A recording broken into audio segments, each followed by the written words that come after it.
Please visit papersailor.com to learn more about my book, Accidental Sailor Girl. A lot of folks have asked us why we live aboard, and I've actually taken some time to think about that, and I've been inspired by a few people about it.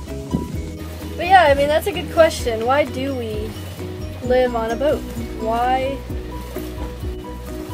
do we put up with these things? Well, things like a lamp, so at night if I come home late, I got a lamp to be able to.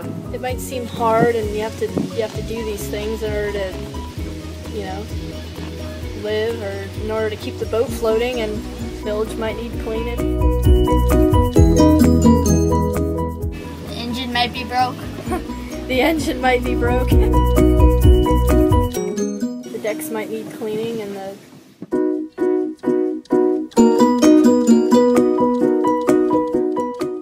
boat needs some water. Keeping up a wood boat in the tropics can be definitely a lot of work.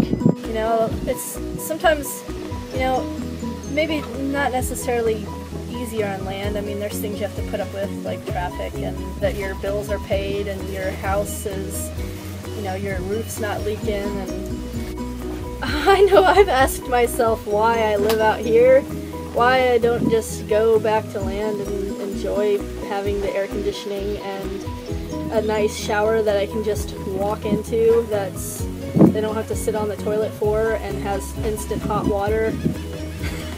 And all your soap is like and all your soap is there. In a little rack. And you know, no leaky decks, and you might have a leaky roof though, but you can move your furniture out of the way. On a boat, it's kind of permanent. Yeah, you're kind of permanent. You can't really move your bed out of the way on a boat. You're pretty much, you gotta deal with it. The earlier video, I talked about having to make some sort of a drip cloth to stop the boat from leaking on our bunk. Hopefully that will keep the leaks off our bunk. Kind of a different lifestyle. It's different. It takes some getting used to, like anything. I mean, you have to get used to living in a house, or get used to traveling for a little while, or I think a lot of times it's because it's rewarding.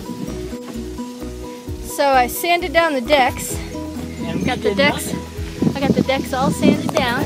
Before, after. You can readily see nature. We're out in the nature all the time. Yeah.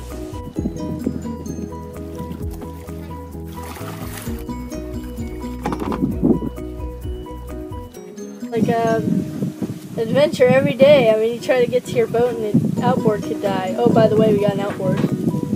We haven't named it yet. What should we name our outboard? Our old outboard's name was Bruno.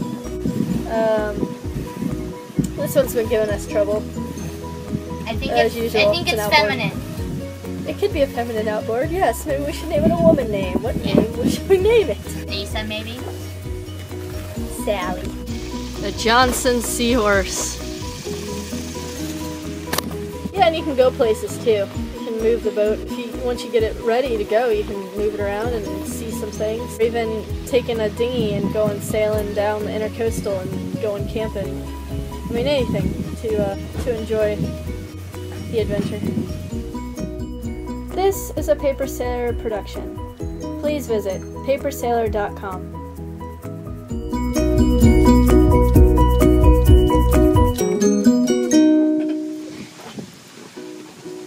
What are you? It's funny how it like gets all white clear. Nah, got My that. white skin just makes it so white.